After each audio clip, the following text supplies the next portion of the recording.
Welcome to Pioneer, the podcast series for serious innovators, brought to you by Wrays. Here, we talk to innovative entrepreneurs, CEOs, scientists and policymakers about innovation.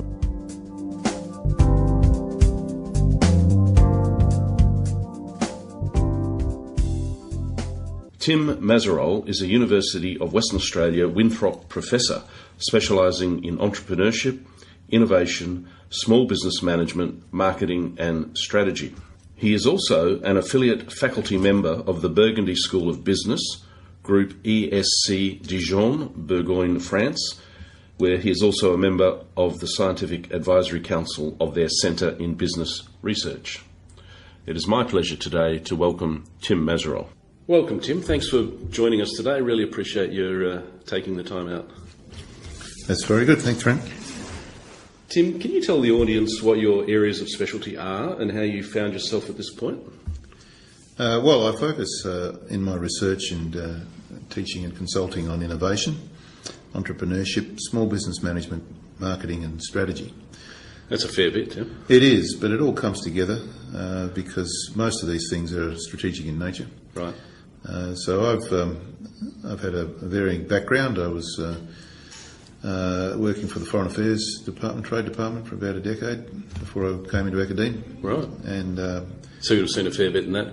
Oh, well, postings into Asia. Right. But I've been involved with the academic world. I was involved, though, with developing entrepreneurs in an entrepreneurship centre when I was working at Curtin University in the 1990s. Right. In a research institute in international competitiveness. And more recently, running and setting up centres at University of Western Australia, and also working with industry on a range of areas, and assisting entrepreneurs to work with our students in commercialisation. Thanks, Tim. That's a varied background. You're also the president of the Small Enterprise Association of Australia and New Zealand, are you not? Yes, Frank, I am, and I have been since 2012. So CANS is an organisation that has been around since 1987. Oh. Our focus is on bringing together what we call the four pillars, which is research, education, policy and practice as it applies to small, medium enterprise and entrepreneurship. Okay. We're affiliated with the International Council of Small Business, which is a global body, right, and the Asian Council of Small Business, which is a regional body. Right. Tim, that gives you a good perspective, I think, to think about Australia's future, particularly around innovation as we move further away from a resource-based economy. How are we placed, Australia, and where do you see the strengths and weaknesses? Well, I think we're fairly well placed. If we look at global studies, such as the Global Innovation Index, which measures over 100 countries around the world, and is recognised, I think, as one of the leading indicators, where I would call it the bottom of the top, right, of the OECD countries. Right. But we're unfortunately an inefficient innovator. So to explain that, the reasons why we don't perform as well as we should, I think, historical. We're a fairly small domestic market. We're very good at inventing things, but we're quite poor at commercialisation. And I think because the market's small, we need to look overseas. And I think Australians have a tendency, or have had a tendency, to be less globally focused than some countries that we might compare ourselves with, even New Zealand for that matter. Our manufacturing base is also a problem. There's a lot of research that suggests that regardless of what else you do, the manufacturing is actually quite important to commercialisation because it's one industry. I mean, it's a very broad industry, obviously, with lots of different facets to it. So you're talking high-tech manufacturing? No, I'm talking manufacturing generally. The elaborate transformation of goods in a manufacturing process, which today is... Some people even say that some forms of software are manufacturing, but I think the thing is that we sort of struggled for many years to build a manufacturing sector. Policy has driven that both to grow and to decline. And if you look at most countries, they will keep a manufacturing sector. They will provide a degree of support of some kind for the manufacturing sector. Why? Because they recognise the value of it, the importance of it. it's a strong correlation between manufacturing activities in a country and commercialisation and R&D. Yeah. But to answer the question about what are some of the reasons why we are where we are, we're not in a terrible state. Yeah. There's a lot of things we can still build on, but we're at a tipping point because we've seen probably 25 years at least of unprecedented economic growth, the like of which we've not seen, I think, in our entire history. Yep. Even the gold rush of the 1850s and the 1890s. But not innovation-led. Well, they were away in those particular booms, and the ones that happened in the more recent times were, and the recent one, were a way in which technology was transferred into Australia. And we're very good at scavenging technology as a country. We adopted technology fairly quickly, by comparison, and there's nothing wrong with doing that. But creating your own technology and investing in your own patenting processes and building up the foundational R&D to market type of activities is still really important for encouraging high value added activity and therefore better paid jobs. I mean, Atlassian would be probably our most iconic, successful software company. It's just gone IPO in the United States, and it's created probably about 750 to 800 jobs in Australia, equivalent numbers overseas. But over time, whether we will see it stay in Australia and grow or whether it will grow overseas is an issue. Right. And so this gets back to the structure of our economy. And with the mining resources boom now pretty much over, we've got to look for an alternative. And I think that's part of the problem. So just picking up on some of those threads there, Tim, I know you do a lot of training of leaders and managers around entrepreneurship, innovation, etc. Are you finding that that's the typical mindset in our industry leaders, or is it kind of just how do I produce this cheaper and at a comparable value? Do we have an innovation mindset in Australia, in industry, from your experience? Well, I work with both startup entrepreneurs and large firms, mining resource firms, service firms, government agencies. I think the problem with a lot of companies is they all say they want innovation to happen, they recognise its importance, but when you ask them, do they have a KPI of some kind as managers or directors for innovation, the answer is generally no. Have they sat down as a company or an organisation and defined innovation for themselves? The answer is generally no. When you ask them what innovation is, they get a bit vague on it. So part of the problem we've got is that we don't really know what we're talking about.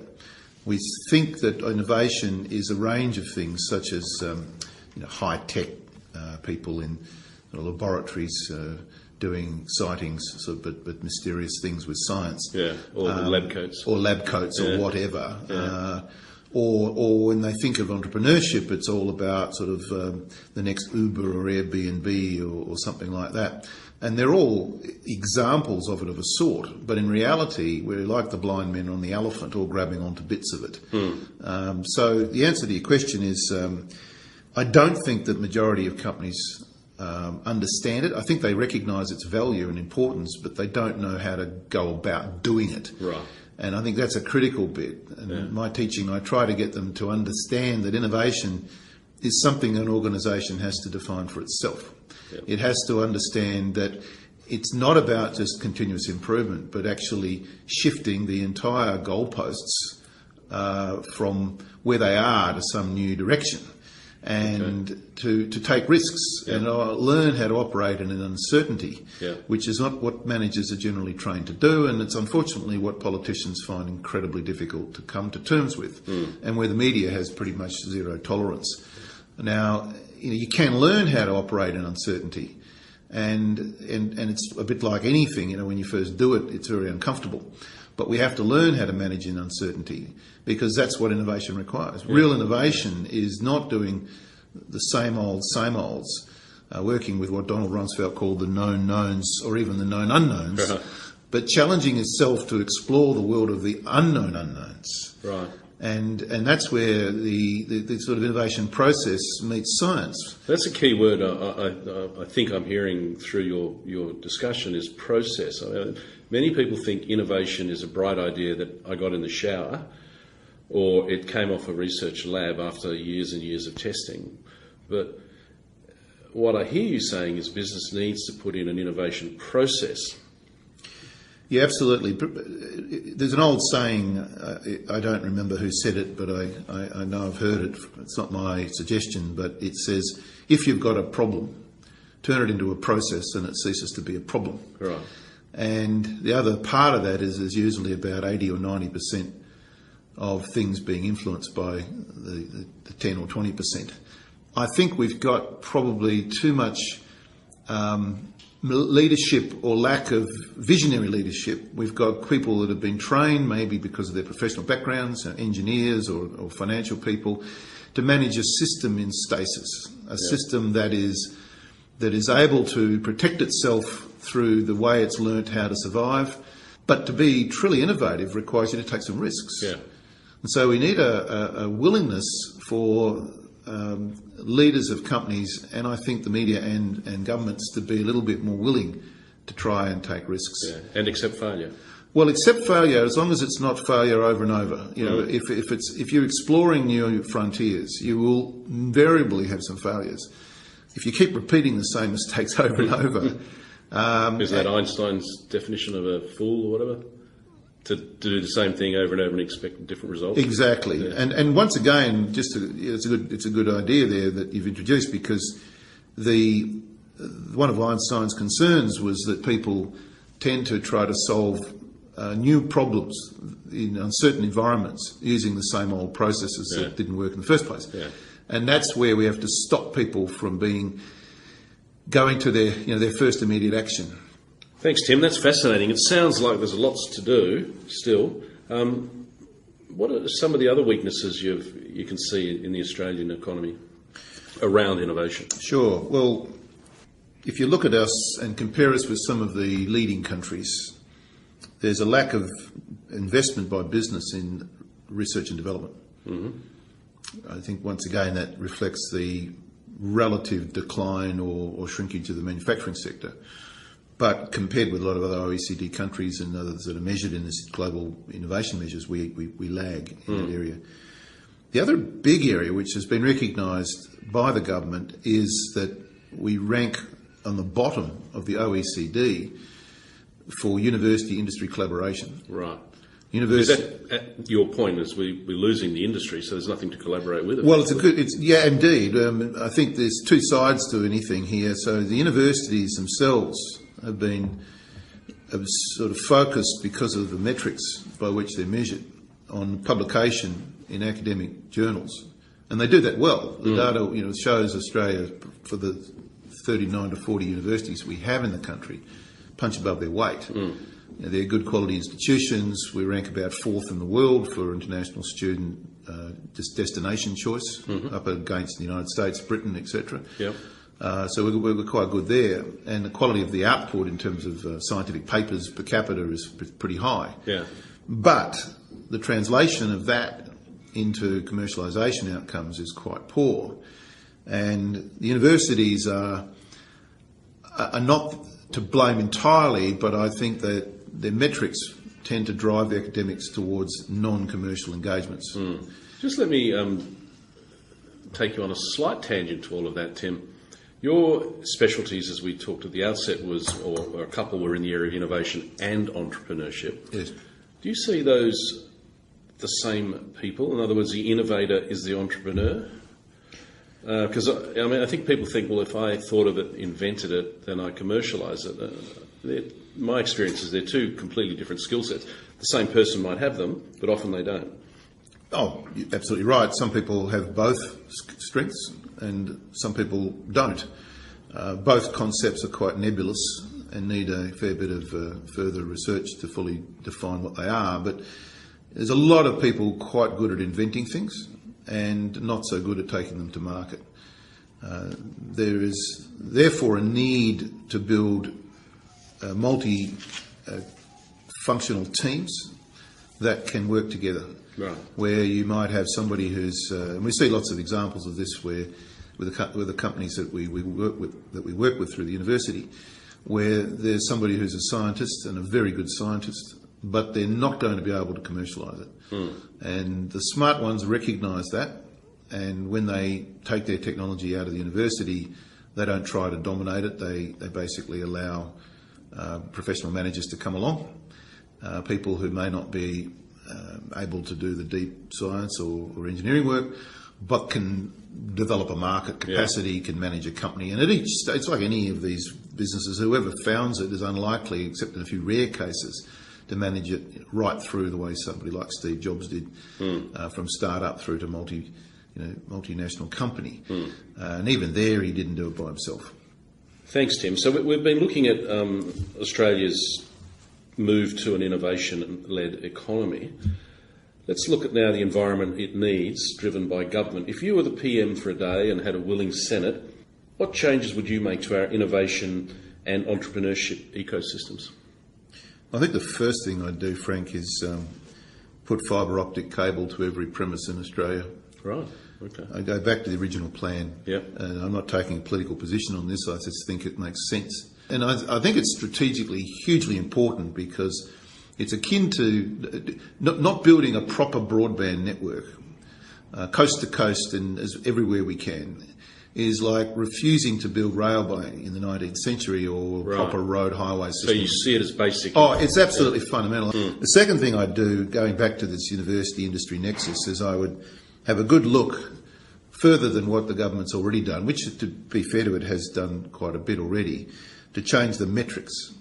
I mean, we haven't got large, I said this before, haven't got large manufacturing and other firms that spend as much as they should on R&D. So Australia is fairly heavily dependent on its university and publicly funded research institutions for fundamental R&D. As such, we need to encourage universities to have what Sir Andrew Whitty, who wrote an excellent report for the British government a few years ago, called a third mission. Currently, the universities are tasked to research and teach. They need to have a third mission, which is to work with industry. Right. And in particular, what I liked about Whitty's recommendations was to create what he called arrow projects, where universities in whatever regional area they were, multiple universities sometimes working together, would target these arrow projects, which would be targeted or shot at developing industry capacity for enhancing the growth of particular small to mid-sized companies with an exportable potential. Because as I understand it, the government has identified a number of industries, agriculture is one I can think off the top of my head, where they want this sort of thing. Yeah, agriculture, if you go through the list, mining services was one, I think, from memory, agriculture was another one. There's some argument that says, yeah, they're okay. Other than that, it's picking winners, and I'm afraid governments are particularly poor at picking winners. Yeah. My next question, which is, are there any countries or organisations we can learn from, and if so, what can we learn? Well, I think you've got to, first of all, I'd say you've got to be careful trying to make too many comparisons because each country is quite unique.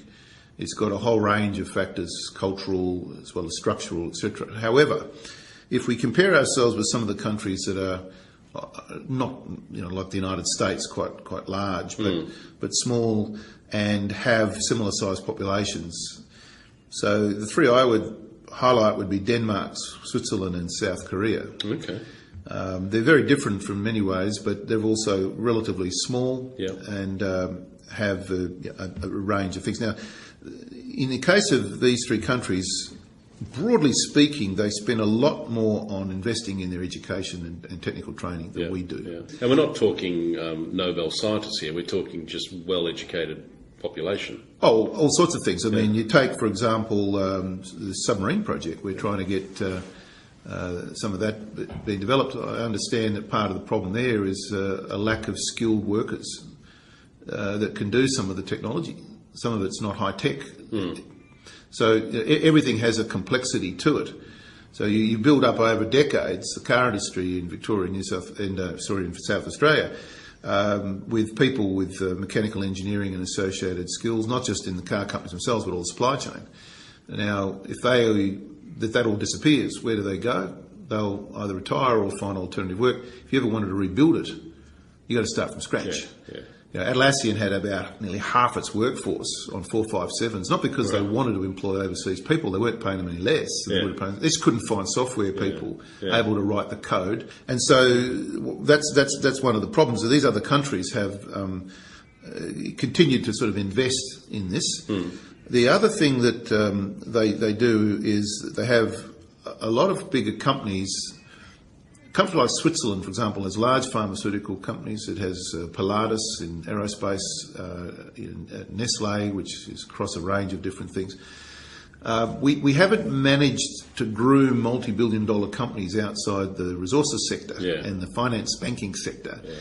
And I think what we need to do is to try and recognise that growing them organically might be a challenge. So we have to be more smarter about attracting them in, away for some reason at a public debate level from this need to engage globally.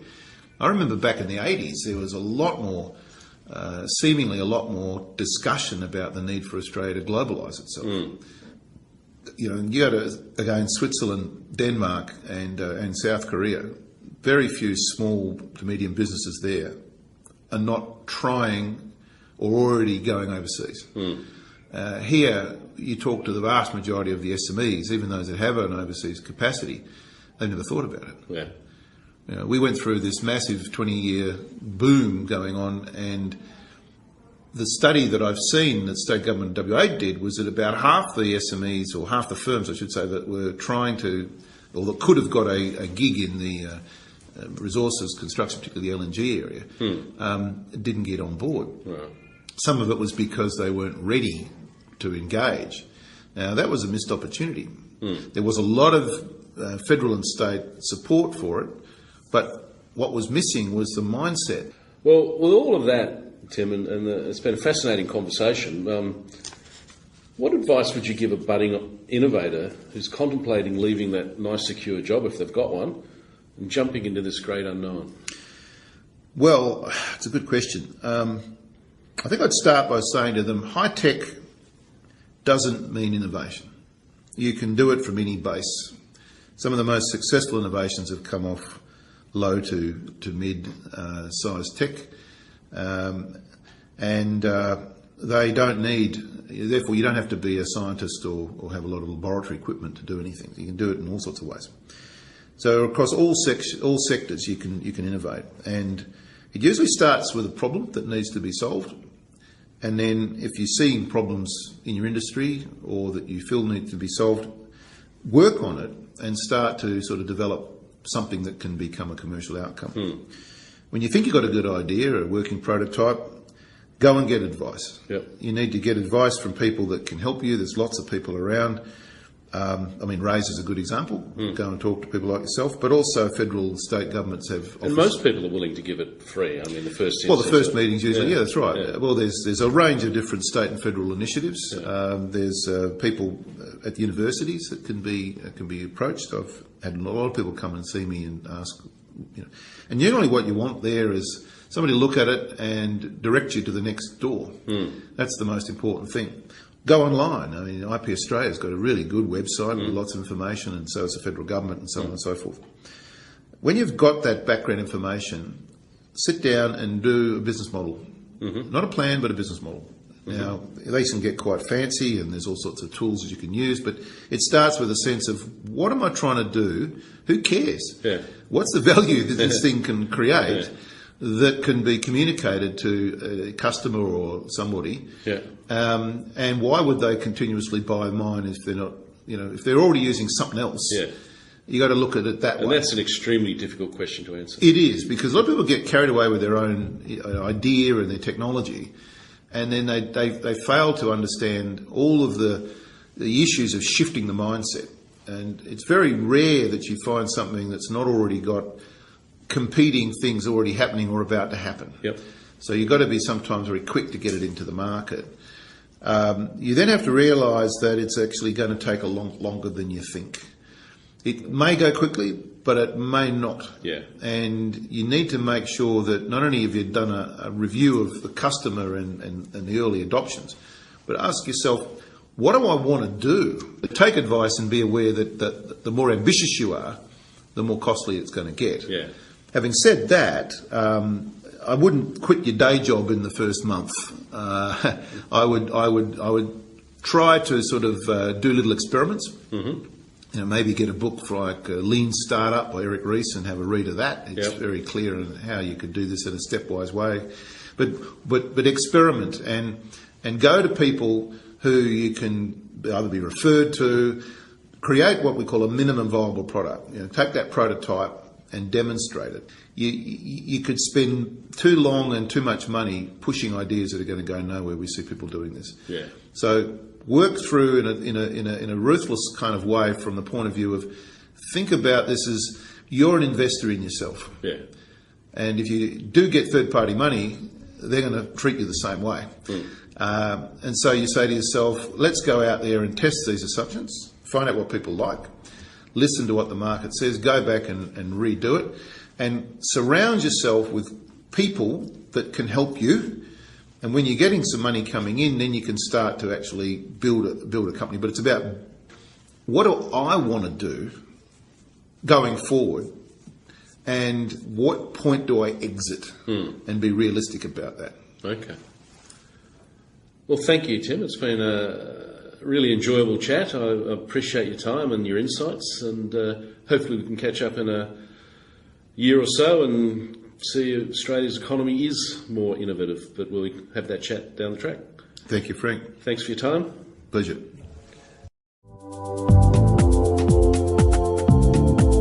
Thanks for joining us today for the Wrays Innovator Series. If you would like to know more about today's topic, please email us wrays@wrays.com.au.